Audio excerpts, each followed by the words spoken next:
আসসালামু আলাইকুম এভরিওয়ান, কেমন আছো সবাই? আজকে আমি আপনাদেরকে একটি স্পেশাল লুডুস কাবাব বানানো দেখাবো, যা লুডুস বড়া নামেও পরিচিত। চলো শুরু করা যাক তাহলে। প্রথমে আমি 3 প্যাকেট ম্যাগি নুডলস একসাথে সেদ্ধ করে নিয়েছি এবং এগুলো ঠান্ডা পানি দিয়ে ভালো করে ধুয়ে পানি ছেঁকে আলাদা একটি পাত্রে নিয়েছি। লুডুস সেদ্ধ করা এবং ঠান্ডা পানিতে ধুয়ে ছেঁকে নেওয়া এটা তো সবাই জানেন, যার কারণে আমি আপনাদের আর সময় নষ্ট করিনি। এখন আমি এর সাথে 2টি পেঁয়াজ এবং 2টি কাঁচামরিচ নিয়েছি এবং আগে থেকে সেদ্ধ করে রাখা 2টি আলু ভালোভাবে মেখে মিহি করে নিয়েছি, এগুলো এর সাথে অ্যাড করে দিয়েছি। এখন এর সাথে স্বাদ মতো লবণ আর হলুদের গুঁড়ো অ্যাড করে নিয়েছি। আর আমার কাছে লুডুসের কাবাবটা একটু ঝাল ঝাল ভালো লাগে, এজন্য আমি এর সাথে আরো 1 চামচ গুঁড়ো মরিচ অ্যাড করেছি।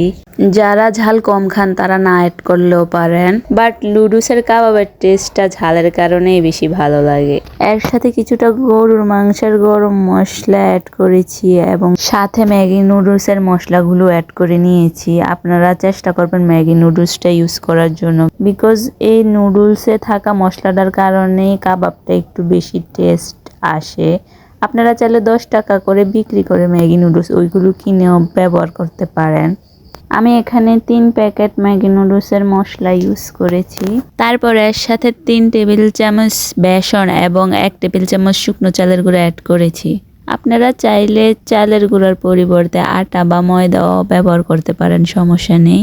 তবে চালের গুঁড়োটা দিলে একটু ভালো হয়, কাবাবটা একটু মুচমুচে হয় আর কি। এখন আমি সবগুলো ভালোভাবে মিক্স করে নিয়েছি এবং এগুলোকে কাবাবের আকার দিয়েছি। কাবাবগুলোকে ফ্রাই করার জন্য আলাদা একটি বাটিতে একটি ডিম, হালকা একটু লবণ এবং হালকা একটু মরিচের গুঁড়ো দিয়ে ভালো করে মিক্স করে নিয়েছি। এখন একটি একটি করে কাবাব ডিমগুলোতে ভালো করে ডুবিয়ে তারপর ভেজে নেব।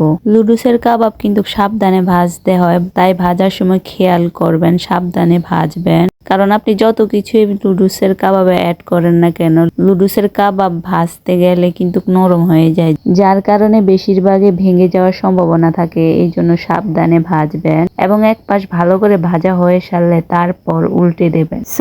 তৈরি হয়ে গেল আমাদের মজাদার লুডুস কাবাব। কিন্তু আমার আপনাদের কাছে একটাই রিকোয়েস্ট, আপনারা যারা যারা আমার এই রেসিপিটা ফলো করবেন তারা অবশ্যই কমেন্টে জানাবেন আপনাদের গুলো কেমন হয়েছে প্লিজ। আমি আপনাদের কমেন্টের অপেক্ষায় থাকবো কিন্তু।